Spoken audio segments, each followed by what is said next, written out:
고린도전서 10장 16절.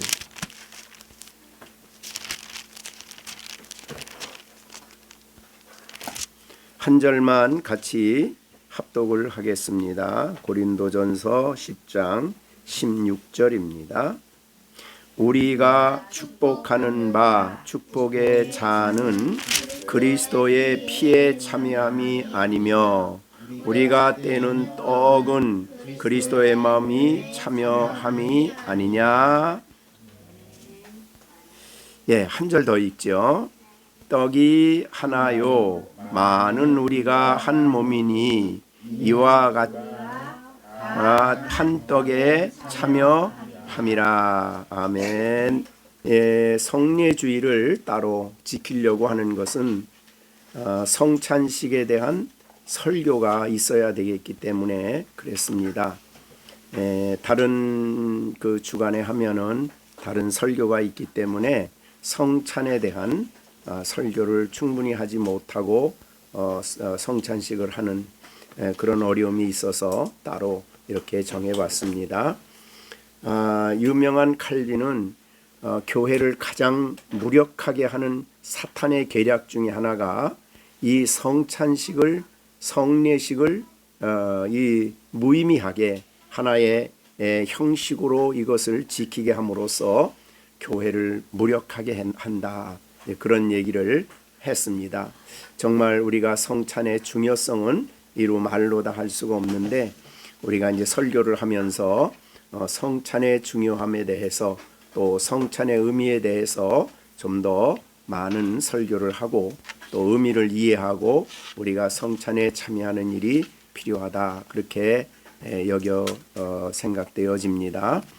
하나님께서는 우리를 단번에 거듭나고 단번에 우리를 생명을 주셔서 예수를 믿게 하심으로 하나님의 가족으로 우리를 받아들이셨습니다. 가족으로 또한 받아들이신 우리를 하나님의 영광스러운 자녀로 삼으신 후에 하나님 아버지께서는 자녀에게 하실 가장 중요한 역할 중에 하나가 바로 이 성찬식을 하나님이 제정하신 일입니다. 그래서 이 성찬식을 통해서 하나님의 자녀들의 영적인 양식을 먹이고 영적인 음료를 먹임으로 성도들을 잘 영적으로 성장하게 하고 영적으로 성도들을 이 굳게 세우는 일을 위하여 이렇게 성찬식을 제정하신 것입니다. 그런데 아무나 성찬에 그냥 형식적으로 참여해서 은혜를 받는 것, 유익을 얻는 것이 아닙니다. 성찬을 통해 많은 유익을 우리가 얻게 되는데 이것을 바로 하기 위해서는 우리가 성찬을 참여하는 우리의 태도가 매우 중요하다. 그렇게 여겨집니다. 그래서 성찬식을 할 때에 가장 중요한 것은 말씀이 있어야 됩니다. 즉 성찬은 우리가 떡과 포도즙으로 하는데 그것의 참된 의미를 성경을 통해서 충분히 설명이 되어야 우리가 떡과 포도즙을 먹고 마시면서 그 의미를 바르게 이해할 수 있기 때문에 설교가 없는 혹은 설명이 없는 성찬은 유익을 받지 못한다. 그래서 반드시 성찬에는 충분한 말씀의 설명이 있어야 합니다. 그래서 우리가 요한복음 6장 전체가 사실은 그 문제를 다루는데 요한복음 6장 55절에서 내 살은 참된 양식이요 내 피는 참된 음료로다. 이런 내용들을 충분히 이해하고 성찬에 참여해야 한다는 것입니다. 그 다음에 두 번째로 성찬이 내게 풍성한 은혜가 되고 유익이 되기 위해서는 성찬을 믿음으로 받아들여야 된다. 그렇게 볼 수가 있습니다.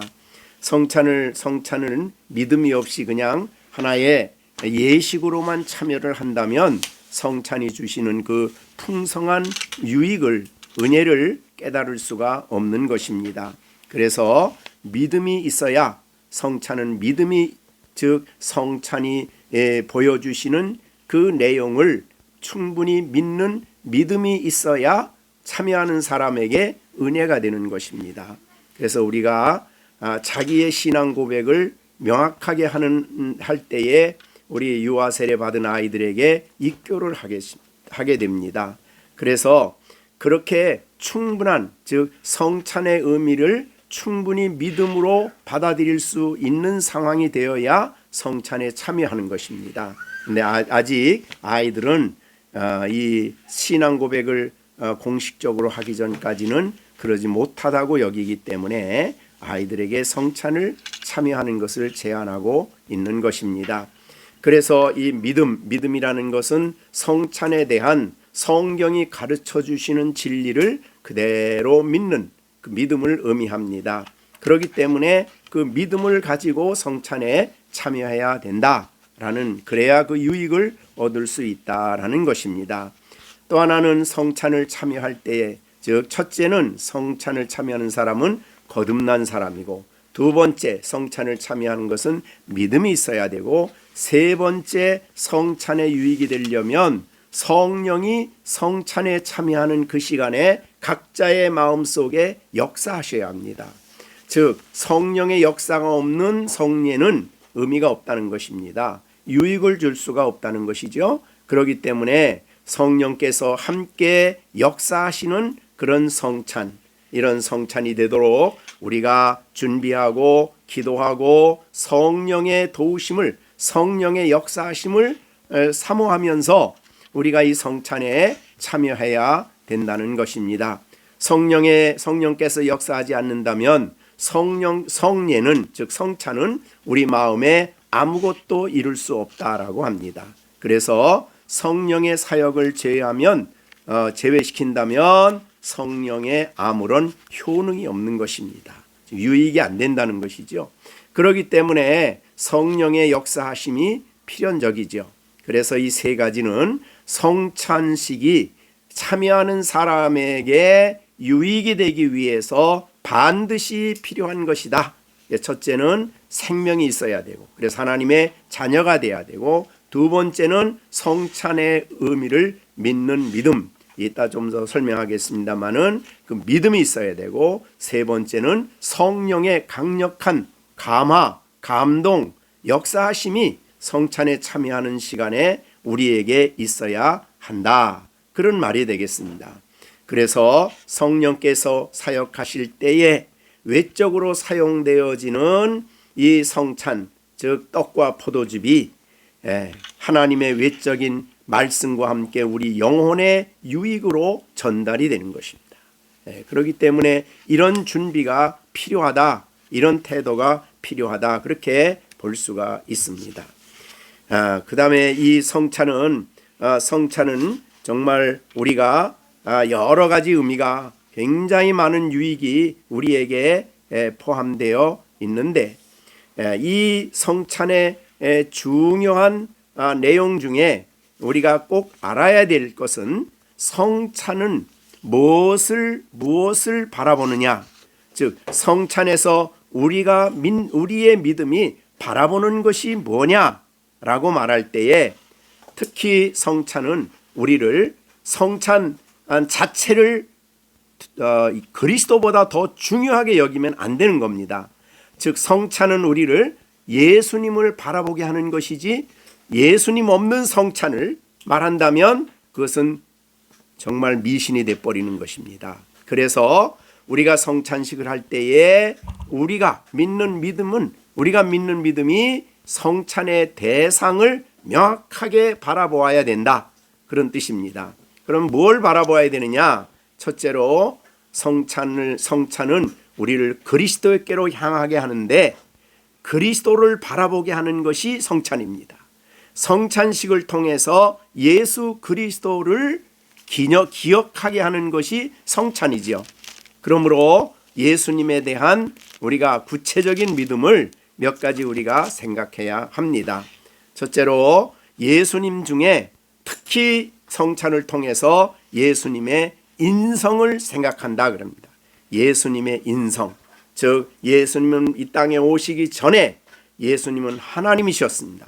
삼위일체의 하나님이셨는데 그분이 이 땅에 인성을 입으시고 이 세상에 오신 것입니다. 그것이 바로 성찬의 의미입니다. 즉 성찬할 때 우리가 인성을 가지신 하나님이 인간이 되신 그분을 믿음으로 바라보아야 한다. 그분을 믿어야 한다. 그분에 대한 믿음이 없이는 우리가 성찬을 할 수가 없는 것입니다. 그래서 그리스도의 인성을 성찬을 참여할 때마다 우리가 묵상을 해야 된다는 것입니다.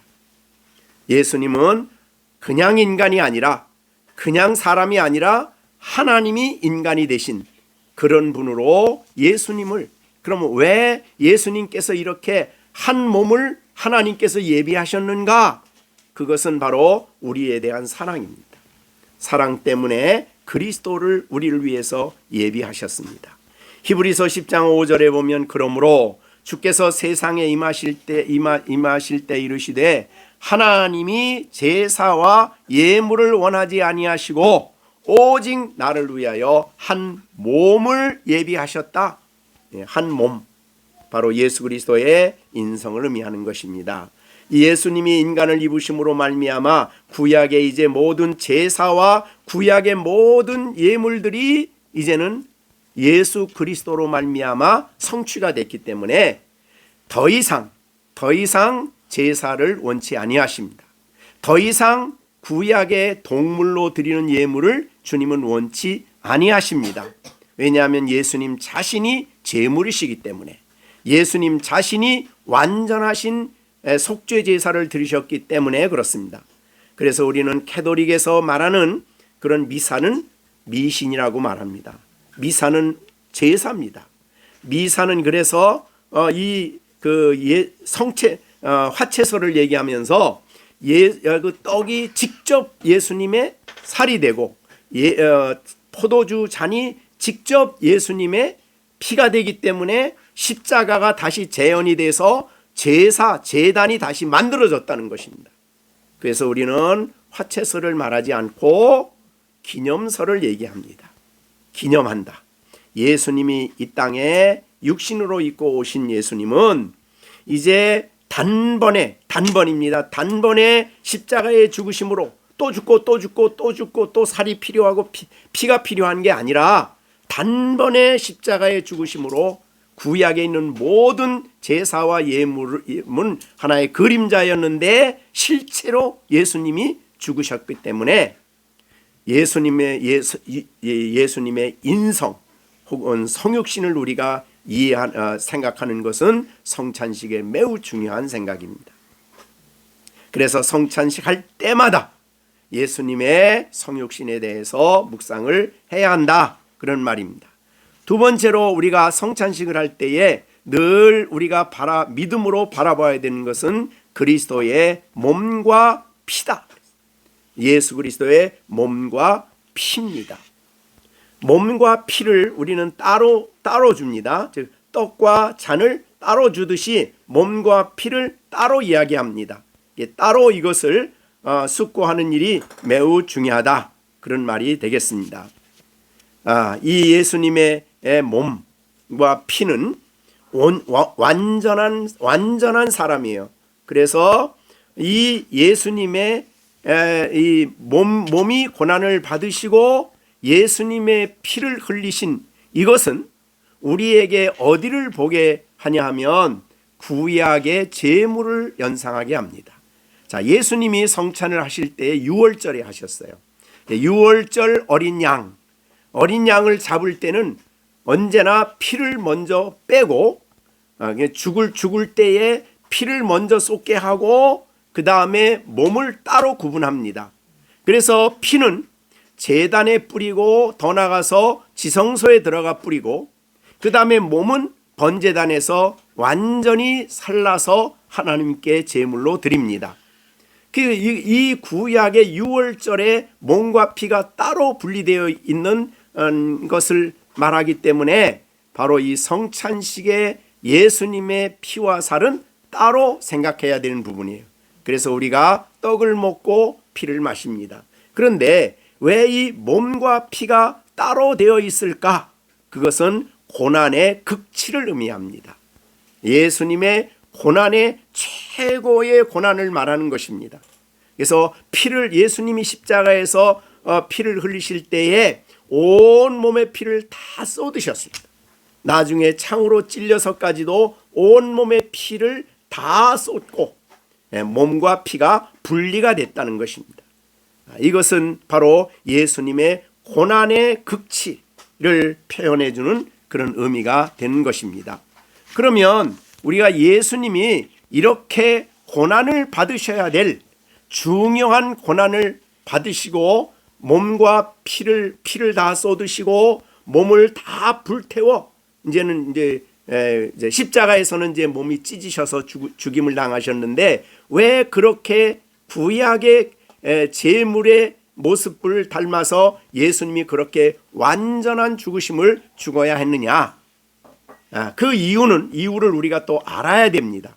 성찬식에 참여하면서 그 이유를 모르고 그냥 잔만 받고 떡만 받으면 안 된다 그 말이죠. 그래서 이 예수님이 몸과 피와 몸을 따로 분리시킬 만큼 고난, 완전한 죽음을 죽어야 될 그 원인을 우리가 언제나 묵상을 해야 된다 그 말입니다. 그 원인의 첫 번째는 하나님의 사랑입니다. 하나님의 사랑 때문에 아들을 이 땅에 보내주셨고 하나님의 사랑 때문에 우리를 향한 사랑 때문에 아들을 십자가에 내어주셨고 몸이 찢겨졌고 피가 흘려진 것입니다. 이것은 우리의 이성을 우리의 생각을 뛰어넘는 우리를 향한 하나님의 사랑입니다. 이 아들을 이렇게 완전한 제물로 내어주신 분이 바로 하나님이시죠. 그래서 로마서 8장 32절에 자기 아들을 아끼지 아니하고 우리 모든 사람을 위하여 내어주신 이가 아끼지 아니하고 우리를 위해서 내어주실 만큼 우리를 사랑하셨다는 것입니다. 이것이 바로 아들을 우리에게 주신 피를 흘리도록 완전히 십자가에서 자기 몸이 찢겨지도록 하시는 하나님의 무한하신 우리를 향한 사랑이 되는 것입니다. 요한일서 4장 9절에서도 하나님의 사랑이 우리에게 이렇게 나타난 바 되었으니 하나님이 자기 독생자를 세상에 보내심은 그로 말미암아 우리를 살리려 하십니다. 전적인 하나님의 사랑은 우리를 영적으로 죽은 상태 가운데 있게 하지 아니하고 예수님이 이렇게 죽으시고 부활하심으로 우리를 살리시기 위해서 하나님이 하신 모든 일은 사랑인 것입니다. 그래서 우리는 십자가를 바라보면서 하나님의 무한하신 우리가 다 측량할 수 없는 우리를 향한 그 사랑을 거기서 깨닫게 되는 것입니다. 그 사랑을 알고 우리가 떡을 받고 잔을 받아야 된다 그 말입니다. 이것은 늘 생각을 해야 돼. 그 성찬을 할 때마다 생각을 해야 되는 부분입니다.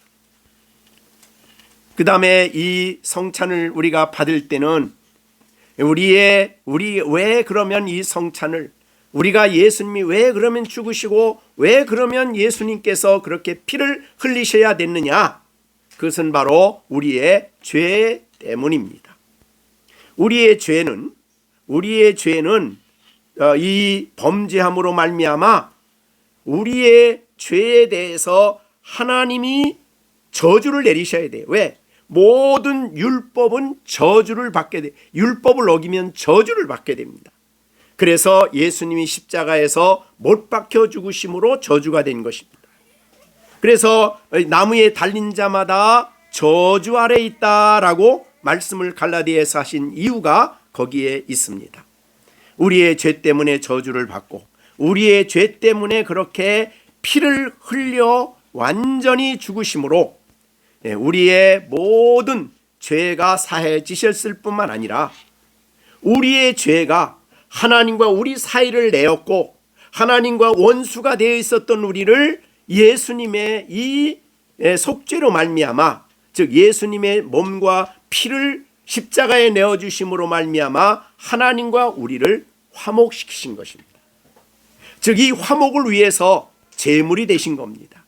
로마서 3장 25절에 예수를 하나님이 그의 피로써 믿음으로 말미암아 화목 제물 하나님과 원수됐던 우리를 화목하게 하시기 위해서 예수님께서 그렇게 제물이 되신 것입니다. 그것도 단번에 제물이 되어서 속죄를 통해서 하나님과 우리를 화목하게 하신 것입니다.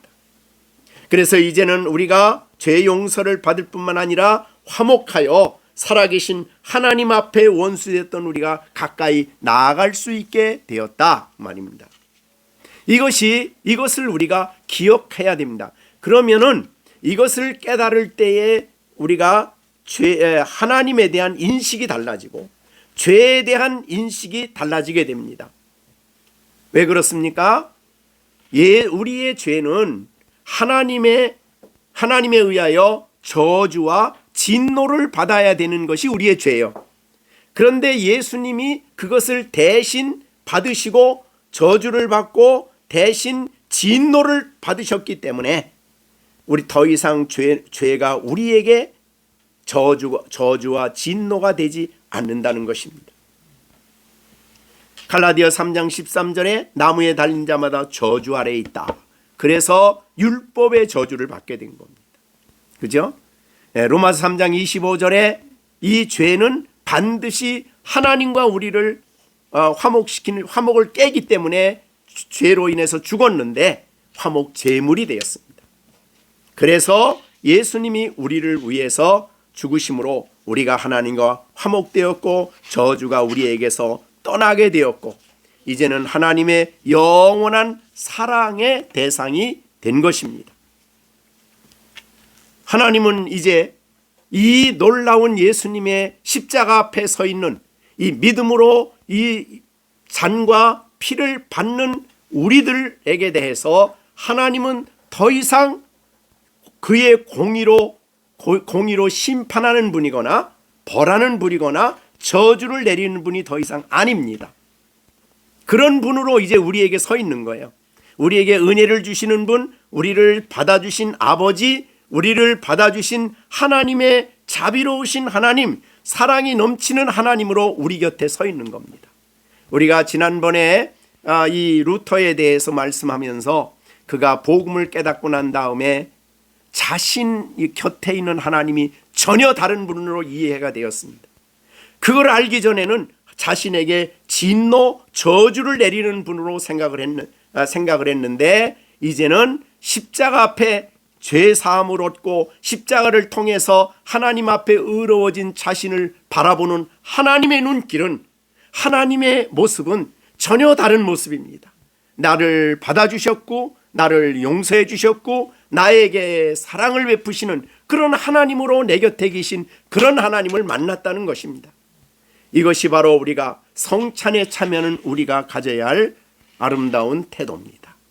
그리고 하나님은 우리를 위해서 그가 할 수 있는 모든 자비와 긍휼과 더군다나 더 나아가서 위대하신 성령을 우리에게 아들을 통해 보내주시는 분으로 성경이 묘사하고 있습니다. 이것이 바로 성찬을 참여하는 우리들에게 있어서 늘 잊지 않아야 될 것입니다. 그리고 이 몸과 피가 둘로 나누어졌습니다. 둘로 쪼개졌습니다. 대개 둘로 나눈다는 말은 언약을 표현할 때 쓰는 말입니다. 창세기 15장에 동물을 나누었듯이 그 쪼갠 사이로 불이 지나가듯이 이 쪼갠다는 것은 언약을 의미합니다.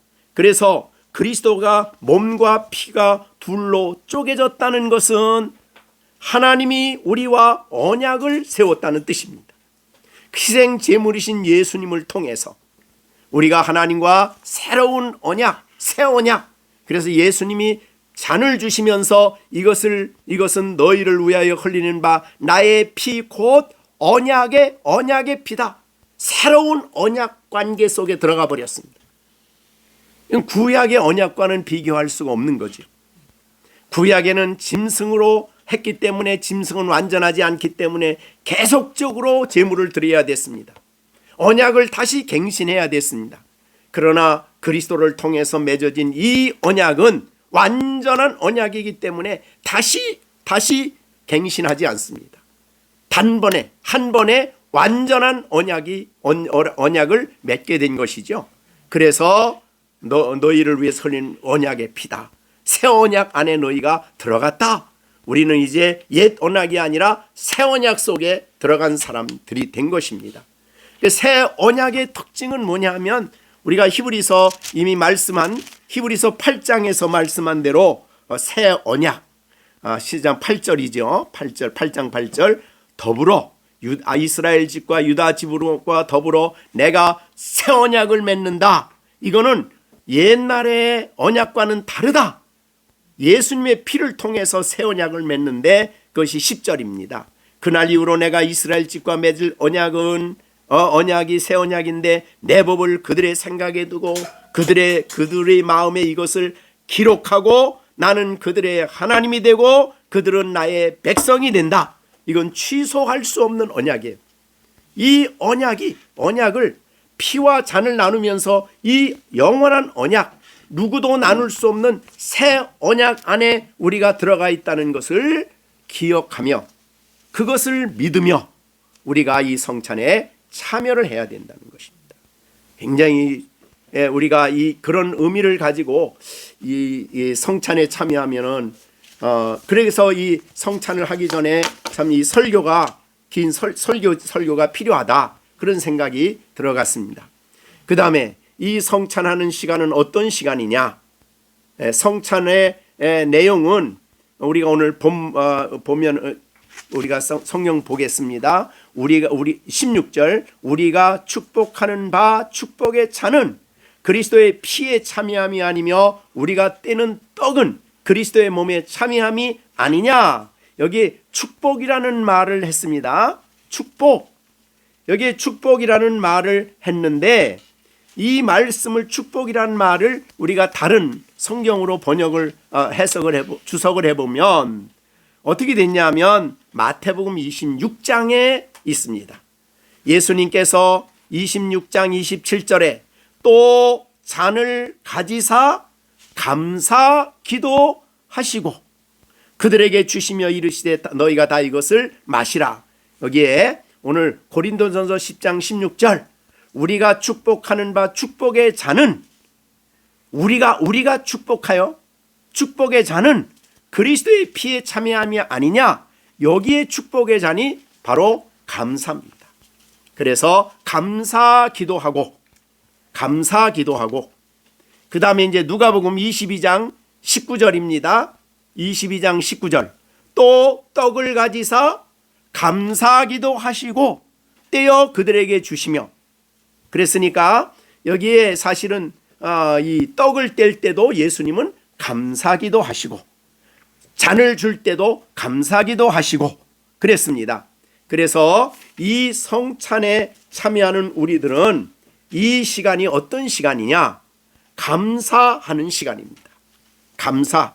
하나님께 말할 수 없는 이 놀라운 예수님의 이 살과 피를 우리를 위해 십자가에 쏟으신 이 은혜를 인하여 감사하며 우리가 이 예식에 참여를 해야 된다는 것입니다.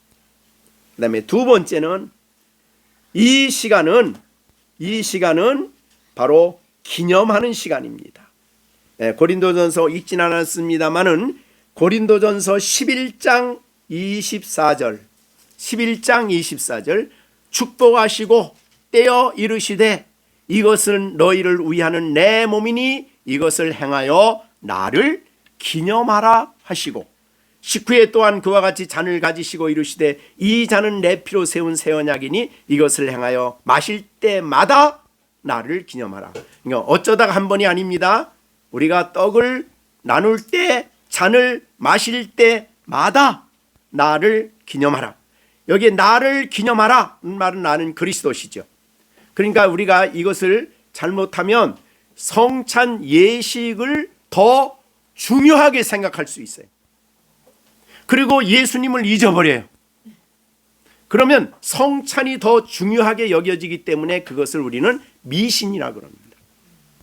중요한 것은 성찬이 우리를 어디로 향하게 하느냐 그겁니다.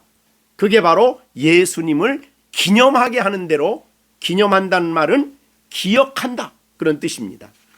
기념한다 그 말은 생각한다 그 말이죠. 그래서 이 귀한 시간에 성찬을 받을 때마다 첫째는 주신 은혜를 감사하고, 둘째는 그 의미를 예수님 안에 우리를 위해서 이루어진 일들을 깊이 생각함으로 자기가 우리가 죄인임을 깨닫고 우리에게 속죄의 은총을 주신 것을 기억하며 하나님과 화목하게 하신 것을 기억하며 그리스도로 말미암아 하나님과 화목된 것을 기억하며 큰 기쁨이 생기도록 기억을 해야 된다는 거예요. 우리가 생각을 그냥 생각으로 멈추지 마시고 우리의 감정이 이 놀라운 예수님의 피와 살을 통해 우리에게 주신 은총을, 그 복을 기억하며 우리 마음에 신령한 기쁨과 감격을 가지고 이 예식에 참여해야 한다, 그 말입니다. 그 다음에 이 성찬식은 참여하면 우리는 신앙을 고백하는 시간이라. 자, 오늘 우리가 본문을 다시 봅니다.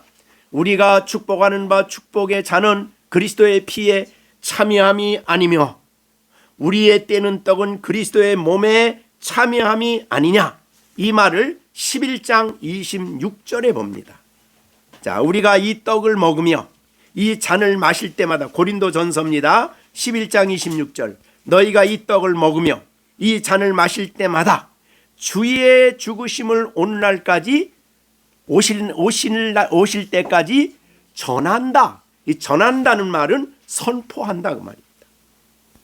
그래서 이 성찬을 통해서 예수님의 이 신앙이 고백되어지고, 즉 나를 위하여 죽으셨고 단번에 나의 모든 죄를 속죄하셨습니다 라는 이 선포를 하는 시간이라, 그 말이죠.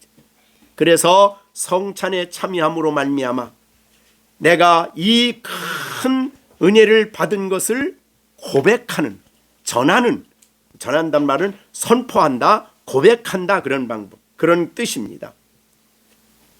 그래서 이 성찬식에는 그리스도의 죽음을 선포할 뿐만 아니라 죽으심을 통해서 우리에게 단번에 주신 속죄와, 이건 속죄입니다. 계속되는 게 아닙니다. 속죄는 단번에 완전하고 단번에 되어졌지만 영원한 효력이 있는 속죄를 내가 받았습니다. 그래서 하나님 앞에 내가 받아들여졌습니다. 나는 하나님 앞에 이제 생명을 얻은 자요 하나님 나라 백성이 되었습니다. 이 신앙을 고백하는 시간이라. 그렇기 때문에 정말 이 시간은 우리에게 감사와 감격이 있는 그런 시간이 되는 것이 바로 이 성찬식이다 그랬어요. 그래서 성찬식은 감사의 시간이고, 성찬식은 기념하는 시간이고, 고백하는 시간이고, 더 나아가서 이 시간에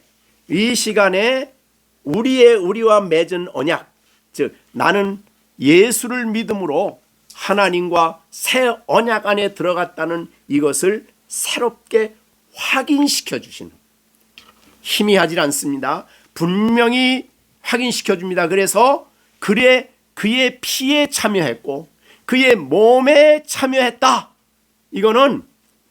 이것은 바로 우리의 신앙의 언약 안에 참여했음을 확인시켜 주시는, 새롭게 확인시켜 주시는 시간이다.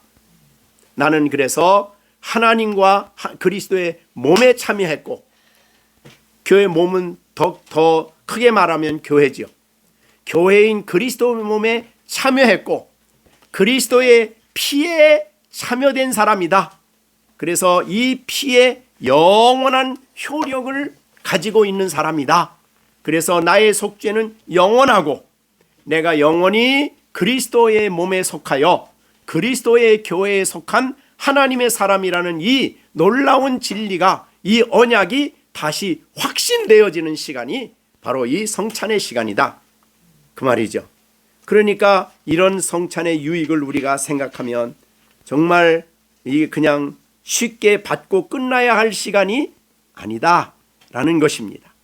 우리에게 이 진리들을, 구원받은 진리들을 다시 확신시켜 줄 뿐만 아니라 우리가 하나님의 백성된 것과 하나님이 우리의 하나님 되심을 더욱 뚜렷하게 뚜렷하게 우리에게 확인시켜 주시는, 그래서 마치 우리가 새롭게 구원받았다는, 하나님 자녀됐다는 것이 새롭게 우리에게 확증되어지는 시간이 바로 이 성찬식이다. 그런 말이 되겠습니다. 그래서 우리는 이 성찬을 그래서 사모해야 되고 준비하고 이 성찬에 참여함으로써 우리가 성찬을 통해 얻어야 될 이 많은 유익을, 이 기쁨을, 이 은혜를 놓치지 않도록 해야 되겠다 하는 것이 성찬을 준비하는 우리들의 자세입니다. 자, 그런데 우리가 이제 이렇게 좀 설명을 하면서 다시 본문을 보겠습니다. 본문을 보면은 이렇게 되어 있습니다. 우리가 축복하는 바 축복의 잔은 그리스도의 피에 참여해서 새 언약의 참여자가 되었다. 자, 우리가 떼는 떡은 그리스도의 몸인 교회에 속하게 되었다. 그리스도와 연합되었다. 그런 뜻이죠. 그래서 오늘 이 본문을 보면서 우리라는 말이 두 번이 나옵니다. 그래서 교회는, 이 성찬은 혼자 하는 게 성찬이 아닙니다. 성찬은 모여야 됩니다. 그래서 우리가 함께 모여서 교회가 모이는 겁니다. 물론 이제 초대교회는 굉장히 적은 숫자들이 모였고 오늘날도 한 교회가 모이는 것을 우리가 생각해 볼 수 있습니다. 성찬에 다 참여하는 것이죠. 그래서 마태복음 26장 27절에 또 잔을 가지사 감사기도 하시고 그들에게 주시며 이르시되 너희가 다 마셔라, 그런 표현을 썼습니다. 교회가 다 모여서 다 마셔라. 그러니까 이 성찬을 통해서 우리가 알 수 있는 것은 이 교회가 성찬식을 하는 것이다. 그래 집례할 때에 성찬을 떡을 나누고 잔을 나눌 때 온 교회가 그리스도의 몸이기 때문에 함께 참여하고 이 성찬을 통해서 그리스도와 교제하는 시간이다. 그렇게 볼 수 있습니다. 자, 이제 우리가 설명을 좀 마치고 몇 가지 좀 우리에게 적용을 해야 될 부분이 있습니다. 이 성찬은 첫째로 이 교회를 세워주신 하나님께 감사해야 합니다. 왜? 교회를 통해서 성찬식이 진행되기 때문입니다.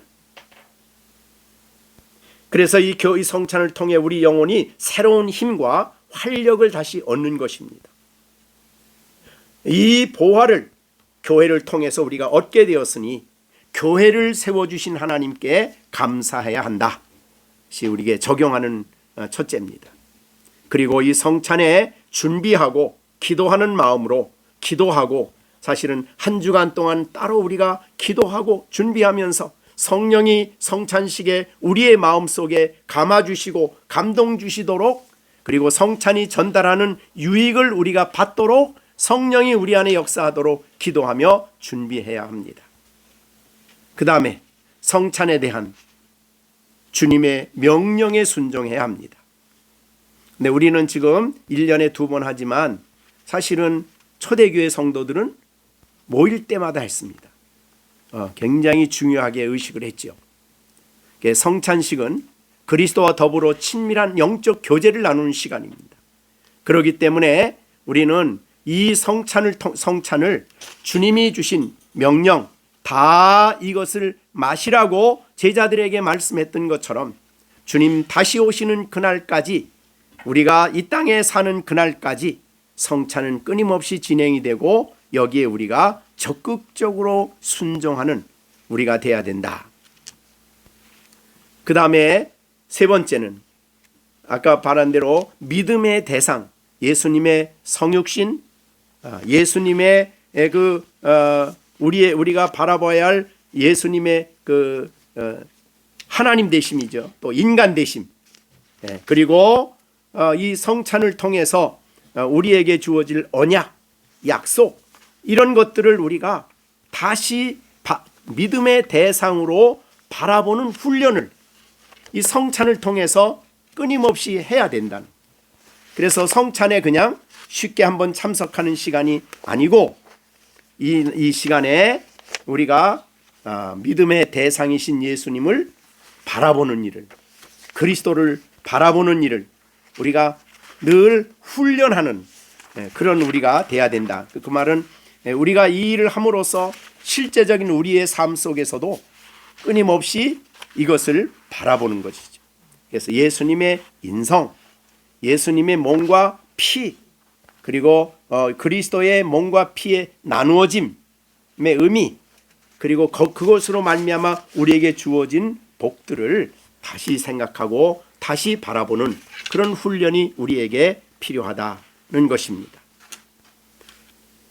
그 다음에 우리가 이 성찬을 통해서 진정으로 하나님 앞에 내게 베풀어 주신, 성찬을 통해 주신, 혹은 그리스도를 통해 내게 단번에 주신 은혜들로 말미암아 내가 받은 복을 묵상함으로, 기억함으로 그 은혜가 내 마음속에 기쁨의 샘이 되고 우리의 영혼을 소생시키고 우리에게 영적인 샘을 주시도록 그렇게 하는 일을 힘써야 한다.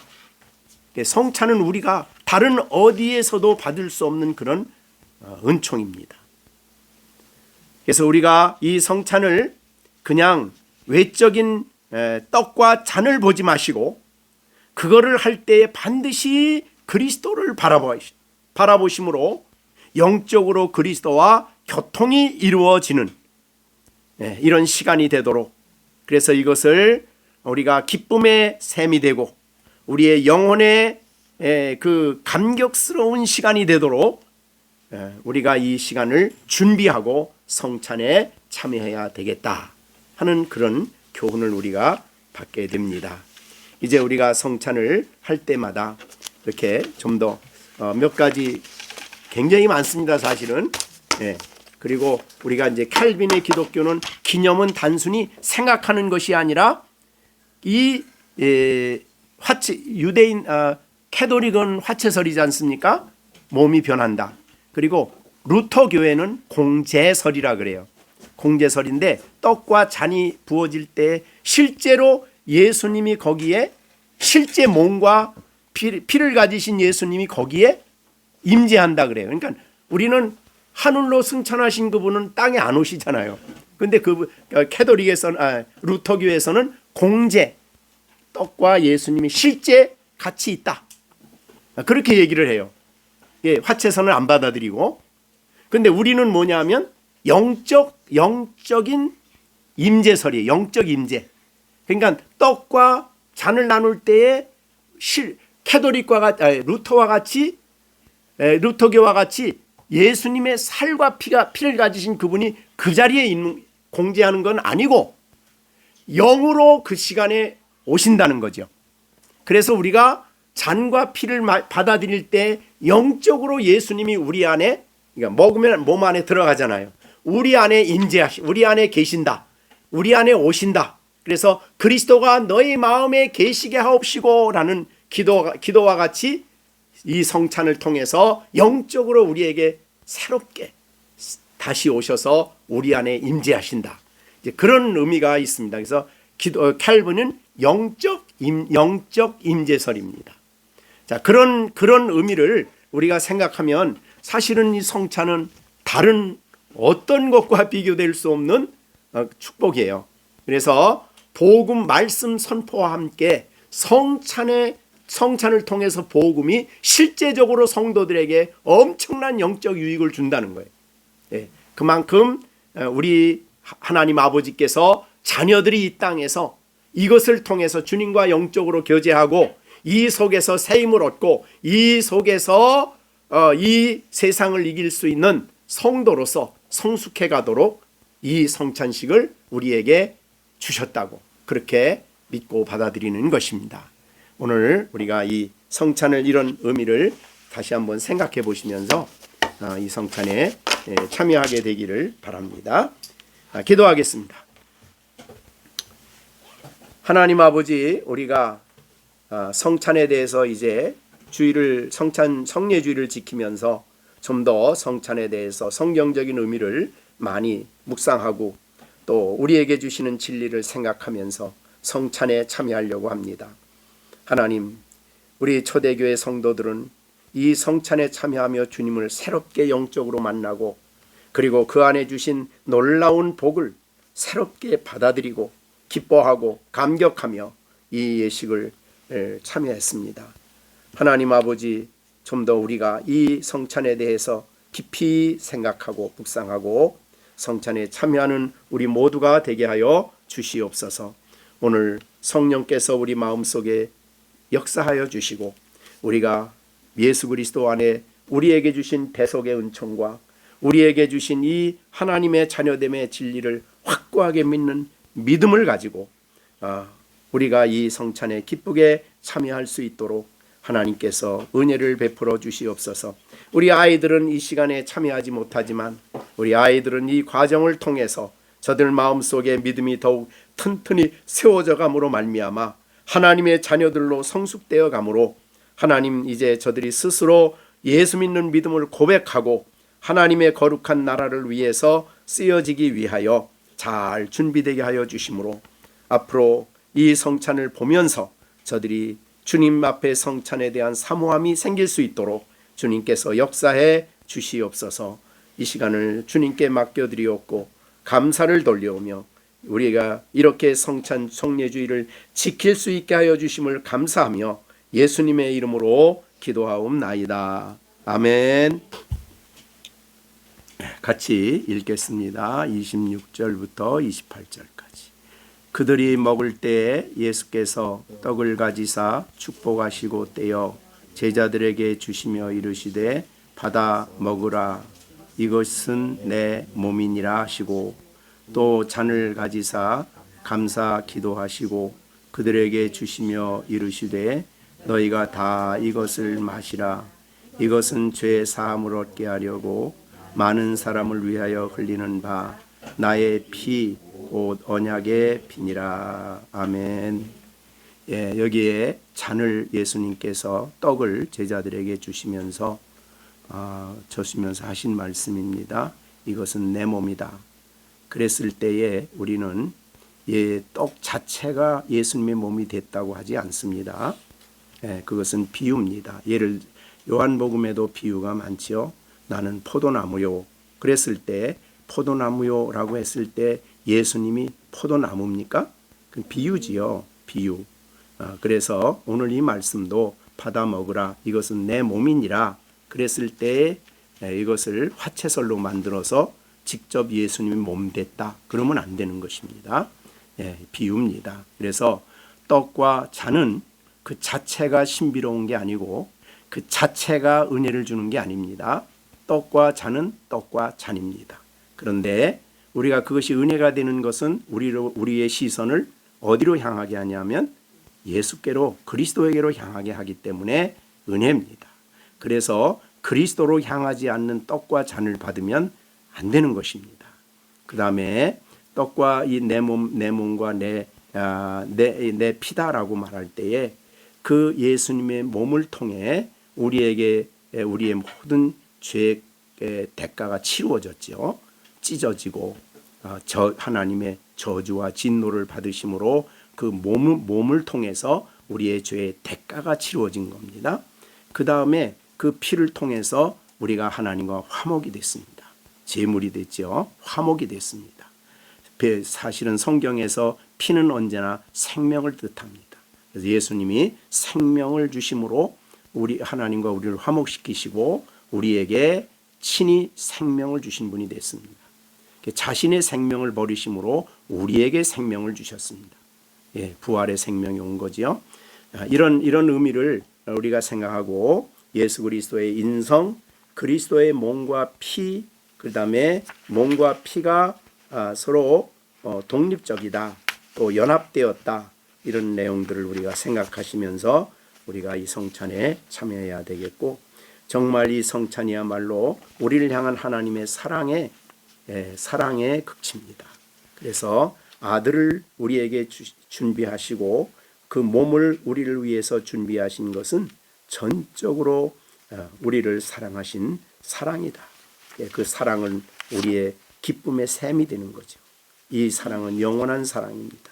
누구도 끊을 수 없는 사랑을 우리를 위해 주실 뿐만 아니라 예수님도 억지로 오기 싫은 것을 온 게 아니라 우리를 위해서 기꺼이 오셨습니다. 아들을 주심도 기쁜 마음으로 주셨지만 예수님도 아버지의 뜻을 따라 기꺼이 자신을 내어주셨습니다. 그래서 예수님도 우리를 향한 사랑을 나타내 주신 겁니다. 우리가 이런 주님의 큰 사랑과 또 그로 말미암아 우리가 단번에 속죄함을 얻고 단번에 하나님과 화목되었고 단번에 하나님의 구원받은 자녀가 되었습니다. 이 진리들은 우리가 어느 것을 생각할 때라도 우리에게 기쁨이 되지 않을 수가 없습니다. 감사와 기쁨이 되는 이 귀한 성찬을 우리가 믿음으로 참여하시는 귀한 시간 되어지기를 바랍니다. 우리가 그 성찬 그러면 먼저 떡을 나누도록 하겠습니다.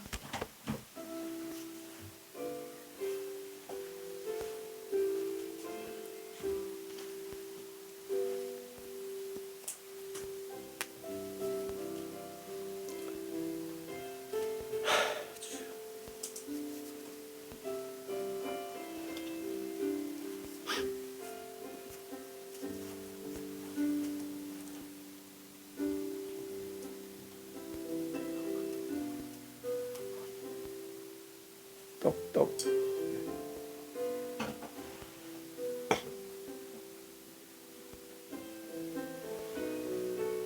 다 같이 기도드리겠습니다. 사랑하시는 하나님, 우리를 위하여 독생자를 아끼지 아니하시고 그리스도를 이 땅에 성육신하게 하셔서 우리의 모든 죄를 단번에 그리스도께 지우시고 우리의 죄값을 몸을 찢으시고 피를 흘리심으로 죄값을 치르게 하시고 하나님과 화목해 하시니 헤아릴 수 없는 복을 인하여 하나님 앞에 감사를 드립니다. 이 놀라운 은총이 우리가 은총을 다시 한번 생각하면서 우리가 새 언약으로 하나님 자녀 됐음을 다시 한번 생각하며 성찬을 합니다. 먼저 주의 말씀을 따라 우리에게 친히 몸을 입고 오셨음을 찬양드립니다. 우리의 모든 죄를 지시고 그 몸으로 하나님의 진노를 받으시고 저주를 받으셔서 하나님께 버림을 당함으로 우리가 하나님께 생명을 얻고 영생을 얻게 하는 이 놀라운 예수님의 그리스도의 살을 우리가 기념하며 이 귀한 떡을 받사오니 우리 모두에게 이 놀라운 은총이 주어진 것을 하나님 앞에 감사하게 하여 주시고 기쁜 마음으로 우리가 이 떡을 받게 하여 주시옵소서. 예수님의 이름으로 기도하옵나이다. 아멘.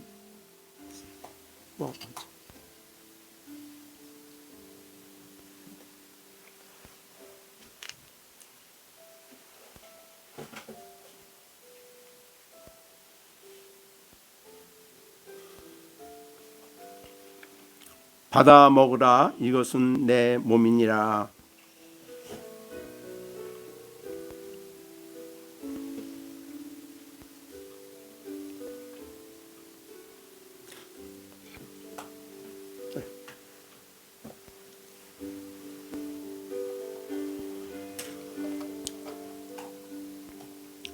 또 잔을 가지사 감사기도 하시고 그들에게 주시며 이르시되 너희가 다 이것을 마시라.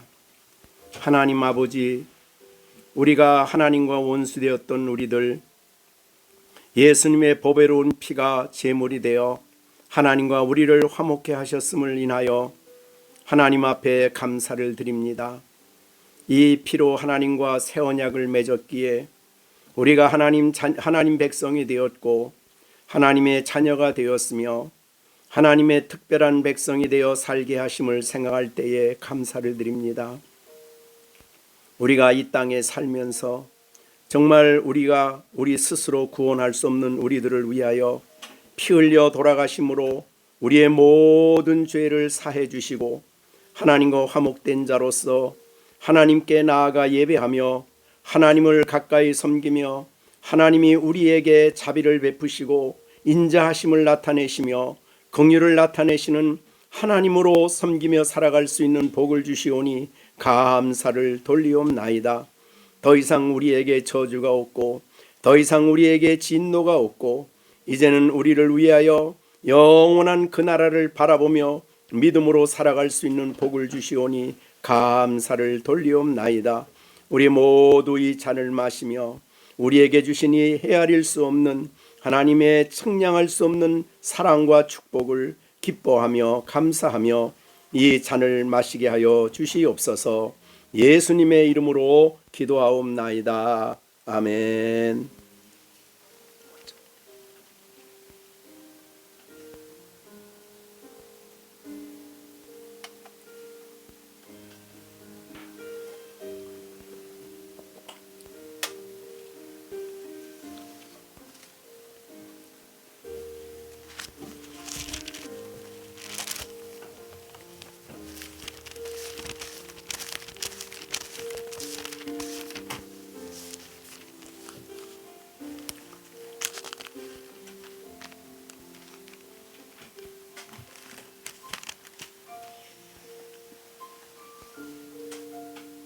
주 앞에 성찬 받기 위하여 이죄인 감히 나옵니다.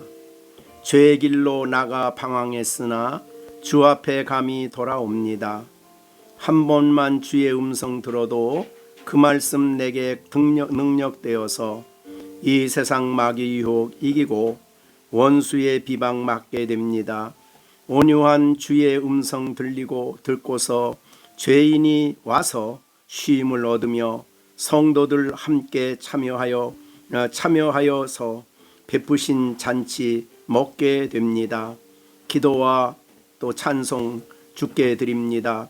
주님의 떡과 잔을 받으니 내 마음에 주여 들어오셔서 주 말씀 따라 살게 하소서. 기도하겠습니다. 은혜로우신 아버지 하나님, 오늘 우리가 주님이 정하신 성찬을 받게 되었습니다. 주여 이 떡을 통해서 더 이상 우리에게 하나님은 저주와 진노의 하나님이 아니라 우리를 사랑하시는 하나님으로 우리에게 곁에 계시고 아버지로 곁에 계시고 우리를 위하여 하늘에 영광을 예비한 하나님으로 우리 곁에 함께 계심을 찬양하며 영광 돌립니다. 오늘 이 잔을 마심으로 예수님의 보배로운 피를 바라봅니다. 그 피로 인하여 내 죄가 사하여졌고 그 피로 인하여 하나님과 화목이 되었고 그 피로 인하여 영광스러운 에덴 동산의 하나님과의 교제의 축복을 회복하게 하여 주심을 인하여 감사를 돌리옵나이다. 이제 우리가 성찬에 참여한 우리들 그리스도의 몸에 참여했고 그리스도의 피에 참여했사오니 이제 하나님 우리 안에 놀라우신 예수 그리스도가 우리 마음의 영으로 들어와 계시오니 성 예수님의 능력과 은혜와 성령의 역사하심을 따라 우리가 죄악을 이기며 사단의 권세를 이기며 하나님 백성으로 살아가게 하여 주시옵소서. 아버지 하나님, 우리가 날마다 예수님을 바라보게 하여 주시고 예수님 하나님의 측량할 수 없는 사랑을 기뻐하며 믿음으로 살아가는 우리들이 되게 하여 주시옵소서. 열린샘 교회 식구들, 이제 성찬에 참여하여 우리가 그리스도 안에 속한 사람들이요 그리스도 안에 한 몸이 되어 싸우니 사랑 가운데 서로 기도하며 사랑 가운데 서로 격려하며 사랑 가운데 서로 감싸며 위로하며 하나님 믿음 생활할 수 있는 우리 열린샘 교회 성도들이 다 될 수 있게 하여 주시옵소서. 예수님의 이름으로 기도하옵나이다. 아멘. 이제는 우리 주 예수 그리스도의 은혜와 하나님 아버지의 만극하신 사랑과 성령의 교통, 감화, 인도 충만케 하심이 오늘도 성찬식에 참여하며 예수 그리스도를 바라보며 살아갈 것을 다짐하는 우리 가운데 이제로부터 영원토록 함께 계실지어다. 아멘.